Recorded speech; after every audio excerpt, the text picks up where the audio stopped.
পুরো গাছটা ভরে আছে হলুদ পলাশ ফুলে। আর এই হলুদ পলাশ ফুলটা দেখতে এতটাই সুন্দর লাগছে না। বসন্ত মানেই আমরা জানি রঙের ছোঁয়া ও রং খেলা, আর তার সঙ্গে বাদ পড়েনি এই পলাশও। লাল পলাশ, হলুদ পলাশ ও বিভিন্ন রং বেরঙের ফুল দিয়ে এই চৈতন্যপুর রামপুরা চক্ষু হসপিটালটিকে সাজিয়ে তোলা হয়েছে। হ্যাঁ, এখানে সারা বছরই ফুলের ছোঁয়া থাকে, বিভিন্ন ফুল দিয়েই সবসময় সাজানো থাকে এই হসপিটালটি। তো এখানে লাল পলাশ, হলুদ পলাশ এবং পুকুর পাড়টায় দেখুন বেশ কয়েকটি লাল পলাশের গাছ আছে, তার সঙ্গে একটাই মাত্র আছে হলুদ পলাশের গাছ। মানে খুবই সুন্দর লাগছে, অসাধারণ লাগছে।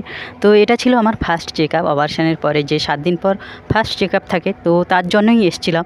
তো একবার নিচে ডাক্তার দেখানো হয়ে গেছে, তারপরে আবারও একবার উপরে ডাক্তার দেখানোর জন্য যাব।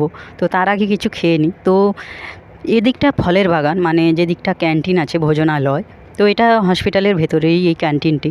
আর এ পাশে প্রচুর ফলের বাগান, মানে আম পেয়ারা থেকে শুরু করে চালতার গাছ সব কিছুই আছে।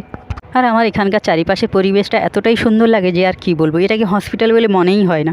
তো যাই হোক, এখন আমি বসে আছি, লাস্ট ডাক্তার দেখানো হলে তারপরেই বাড়ি যাব।